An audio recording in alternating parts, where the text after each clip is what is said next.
ಇನ್ನು ಚುನಾವಣಾ ಪ್ರಚಾರಕ್ಕೆ ಅಂತ ಹೇಳಿ ಮಹಿಳೆಯರನ್ನ ಕರೆದುಕೊಂಡು ಹೋಗಿ ಭರ್ಜರಿಯಾಗಿ ಸಮಾವೇಶ ಕೂಡ ನಡೆಸಿದ್ರು. ಆದರೆ ಹೀಗೆ ಕರೆದುಕೊಂಡು ಹೋಗಿದ್ದಂತ ಮಹಿಳೆಯರಿಗೆ ಹಣ ಕೊಟ್ಟಿಲ್ಲ ಅನ್ನುವಂತ ಕಾರಣಕ್ಕಾಗಿ ಬಿಜೆಪಿಯ ಕಚೇರಿಯ ಎದುರುಗಡೆ ಮಹಿಳೆಯರು ಧರಣಿ ನಡೆಸ್ತಾ ಇರುವಂತಹ ಘಟನೆ ಕೂಡ ನಡೆದಿದೆ. ಇದು ಬಾಗೇಪಲ್ಲಿಯಲ್ಲಿ ನಡೆದಿರುವಂತಹ ಘಟನೆ. ಚಿಕ್ಕಬಳ್ಳಾಪುರ ಲೋಕಸಭಾ ಕ್ಷೇತ್ರದ ವ್ಯಾಪ್ತಿಗೆ ಬರುವಂತಹ ಬಾಗೇಪಲ್ಲಿ ಇದು ಸಮಾವೇಶ ನಡೆದಿತ್ತು. ಪ್ರಚಾರ ಕಾರ್ಯಕ್ಕೆ ಅಂತ ಹೇಳಿ ಮಹಿಳೆಯರನ್ನ ಬಳಸ್ಕೊಂಡಿದ್ರು. ಹಾಗೆ ಬಳಸ್ಕೊಂಡಿದ್ದಂತಹ ಏನು ಮಹಿಳೆಯರನ್ನ ಕರೆದುಕೊಂಡು ಬಂದು ಪ್ರಚಾರಕ್ಕೆ ಅಂತ ಹೇಳಿ ಏನು ಅವರನ್ನ ಚುನಾವಣಾ ಪ್ರಚಾರದಲ್ಲಿ ಭಾಗಿಯಾಗಿಸಿದ್ರು. ಇದಾದ ನಂತರದಲ್ಲಿ ತಲಾ 200 ರಿಂದ 300 ರೂಪಾಯಿ ಕೊಡ್ತೇವೆ ಅಂತ ಹೇಳಿ ಬಿಜೆಪಿ ನಾಯಕರುಗಳು ಹೇಳಿದ್ರು. ಆದರೆ 200 ರಿಂದ 300 ರೂಪಾಯಿ ಕೊಟ್ಟಿರಲಿಲ್ಲ. ಈ ಕಾರಣಕ್ಕಾಗಿ ಬಿಜೆಪಿ ಕಚೇರಿಯ ಬಳಿಯಲ್ಲಿ ಬಂದು ಪ್ರತಿಭಟನೆಯನ್ನು ನಡೆಸ್ತಾ ಇದ್ದಾರೆ ಒಂದಷ್ಟು ಜನ ಮಹಿಳೆಯರು.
ದೃಶ್ಯದಲ್ಲಿ ನೋಡ್ತಾ ಇದ್ದೀವಿ ಮಹಿಳೆಯರು ಒಂದಷ್ಟು ಜನ ಬಂದಿದ್ರು. ಬಿಜೆಪಿ ಕಚೇರಿಯ ಬಳಿಯಲ್ಲಿ ನಿಂತಿದ್ರು. ಸುಮಾರು ಹೊತ್ತು ನಿಂತು ಕೊನೆಗೆ ಒಂದಷ್ಟು ಕೂಗಾಡಿ ಕಿರ್ಚಾಡಿ ಏನೇನಾಯಿತು ಅಂತ ಹೇಳಿ ಸಿಟ್ಟಿಗೆದ್ದು ಅಲ್ಲಿಂದ ತೆರಳ್ತಾ ಇರುವಂಥ ದೃಶ್ಯವನ್ನು ನೋಡ್ತಾ ಇದ್ದೀವಿ. ಇದು ಬಾಗೇಪಲ್ಲಿ ನಡೆದಿರುವಂಥ ಘಟನೆ.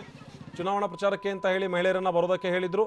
ಚುನಾವಣಾ ಪ್ರಚಾರದಲ್ಲಿ ಅವರು ಕೂಡ ಭಾಗಿಯಾಗಿದ್ರು. ಆದರೆ ದುಡ್ಡು ಕೊಟ್ಟಿಲ್ಲ ಅಂತ ಹೇಳಿ ಮಹಿಳೆಯರು ಗಲಾಟೆಯನ್ನು ಮಾಡ್ತಾ ಇದ್ದಾರೆ.